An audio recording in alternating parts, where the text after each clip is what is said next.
Hey guys, Kev here, and I'm ready to do my full review on the Chaves 229. I got two of these suckers in right now. Absolutely love this design, even though it makes absolutely no sense for, I think, even a righty, but a lefty for sure. This knife makes no sense, but I do not care at all. I'm carrying it. I'm loving it.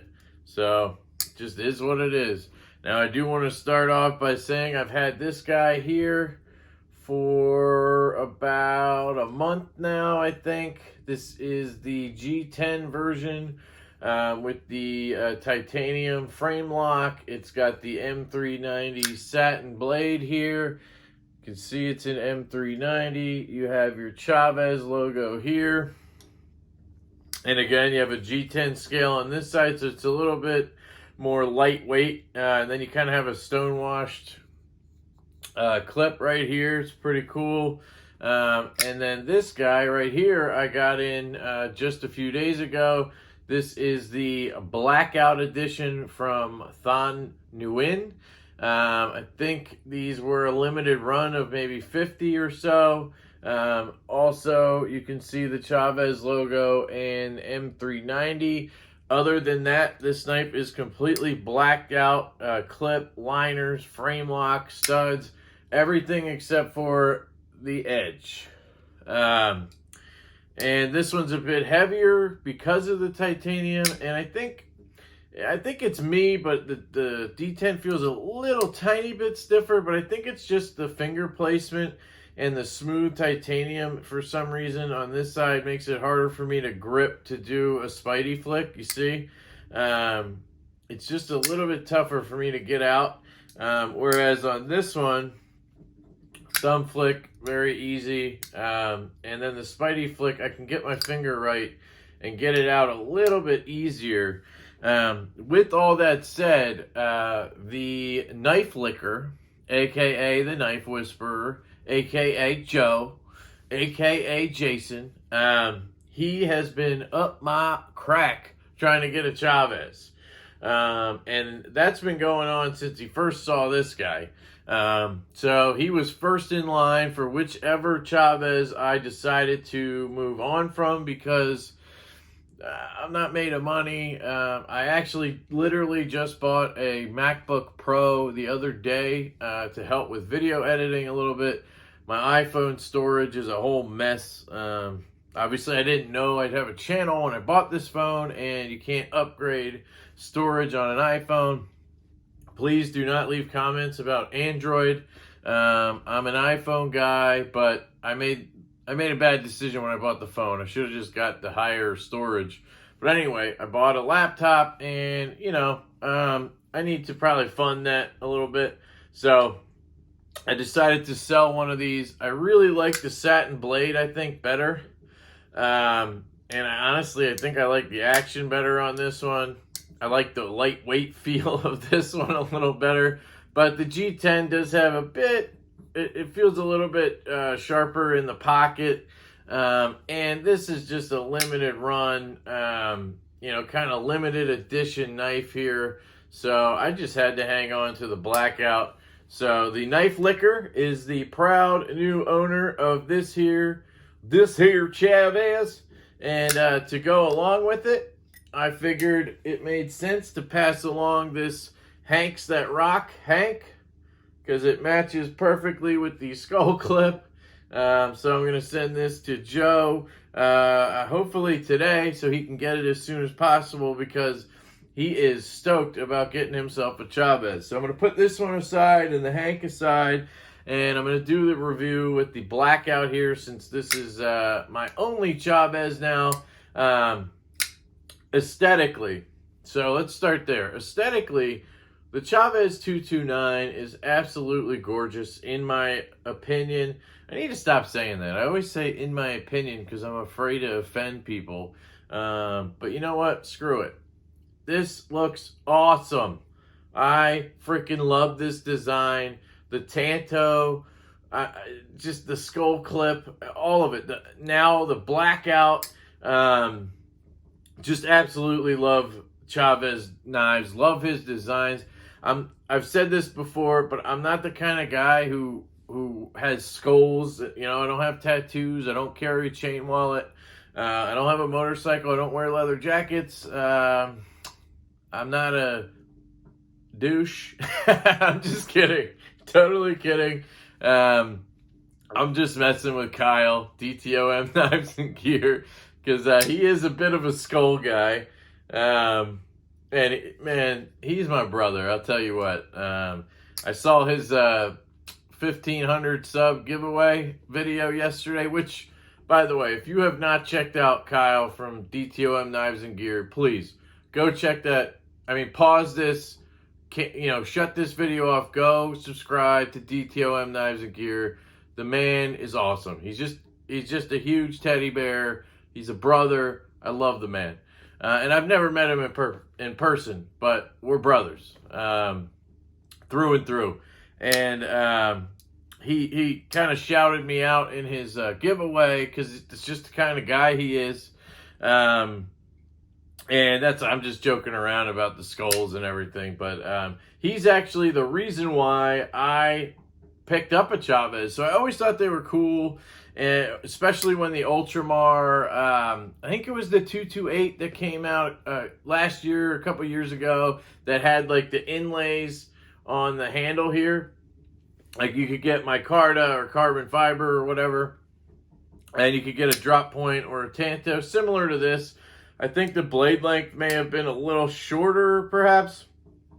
But anyway, that's when I first saw the design. I thought it was cool, and I didn't really want one because of the price and because the skull clip. It was right hand only, probably heavy, chunky, squared off, all that stuff, right? And when I started the channel, Kyle sent me his Chaves. He has a 229 like this, but his is bronze anode, and it has like the key logo right here. I think it's also a special edition one. And I absolutely loved that knife. The detent was really strong on that one, and I think that's what the previous run was like, because his, I think, is like a year old.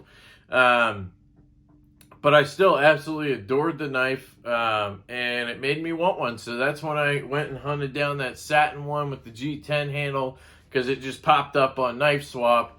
So I went ahead and bought that. And then Jake from Bearded Gear, shout out to Jake. Again, shut this video off. Go subscribe to Bearded Gear. Love the man. Another great guy. Another brother. Those two guys have just been amazing to me personally, inspiring me to start the channel and continue the channel. And we talk all the time, give each other shit, give each other advice. Literally from when I wake up to when I go to bed, I'm chatting with those two guys. But anyway, he got the blackout version, Jake did, and he freaking loved it. But he did trade it recently because he wanted to get something new for the channel. It's kind of how it goes when you have a channel. Sometimes you got to let stuff go to bring more stuff in because you want to keep content going. And the hobby kind of merges with the channel. And you love knives and gear, but you also love making content. So you're willing to give up some of those things you love to get more stuff in to make content. Plus, he traded it for a Richard Rogers OEM Slim Utility Knife, and that thing is absolutely gorgeous. They've been going for like $500 on the secondary, and he traded one of these for it. So I think he made out on that deal. So I would probably make that deal too, but it's not going to be for this knife because I love this thing. But that's kind of how I came across Chaves. That is how I fell in love with Chaves, through Kyle. And then I ended up wanting a blackout because of Jake. I love to copy those guys because they have fantastic taste in knives. I can't see and find everything in the universe, and it makes it easy when your friends have similar tastes, and you know they also are on the hunt for new stuff. And when they find something good, you know, that's just how it goes. there's a lot of knives that all three of us now own or have owned because one of us got it, and then the other two have to hunt one down, and it's a lot of fun. But I mean, I can tell you right now, the Chaves, the 80-20, the Waypoint, Malibu, a lot of ones that everybody loves, you know. The new Birch Tree Secant. Well, I don't think Kyle has one of those, but the Urban EDC Vox F5.5, we all got one of those. It's just, you know, just how it goes. But anyway, that's enough of the rant. Love those guys. Check out their channels. I will link them in the description. I never say that, but I always do it. So always check the description. I'll leave you links for stuff. But yeah, aesthetically, this thing is just gorgeous. Love the whole kind of theme of it, especially with the blackout. I'm not usually a black blade kind of guy, but it just makes sense on this one. The action on this is phenomenal. If I thumb flick this, I have no issues. Always flies out. When I try to spidey flick it, I have some trouble because I really have to watch the lock bar pressure, and it doesn't always go well. So I've kind of resigned myself to just thumb flicking this, or I'm gonna just destroy my ring finger there, or middle finger there. So right-handed, if you're a righty, it is flawless, awesome. You do have to watch out a little bit for the lock bar here. You don't want to put too much pressure down. A new trick I learned also from Jake is the pincher move, where you take your index finger and your thumb and you kind of just flick the stud with both, and it takes a lot of pressure off. If you have, you know, trouble with your thumbs or your index finger with stiffer detents, which this is pretty stiff for most production knives. I'd say this is on the stiffer end. Not for a Chaves. For a Chaves, this is probably towards the lighter end, but for a normal knife, it is a stiffer detent. But you can do that pincher move. It drops shut. I mean, it's made by Riot, obviously. I don't know if I mentioned that. So the quality is fantastic. Now, carry. So this is where this knife has a downside. Carry and ergos, I would say, are the downside to this knife, but I just don't care because I love the freaking design so much. And that's just how it is. Some knives are just like that. You just don't care about other things because one thing is awesome. Like if you get a knife with fantastic action, but it's a little bit fugly, I might not care. So ergonomically, it fits well in my hand, and the jimping is a bit aggressive up here, like really aggressive actually.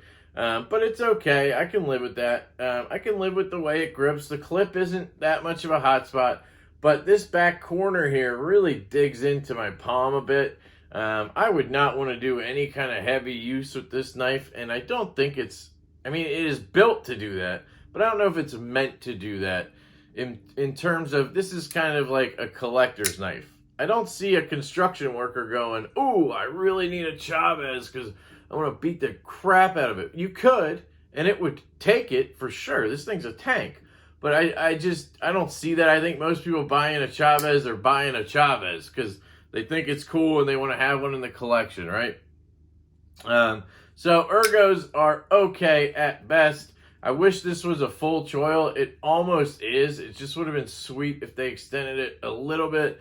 But I think they wanted to keep this blade, or keep the edge as long as they possibly could.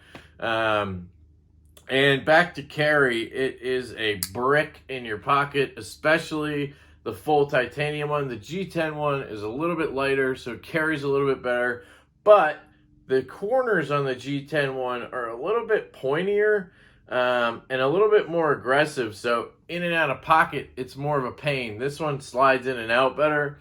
The clip, it's good once it's in your pocket, but you kind of have to like pop it over the seam of your jeans. And then when it comes out, you got to kind of pop it out. I hope that makes sense to you. Some knives, because of this retention point right here, because of that, it catches in that area. So once you get past that, it slides in.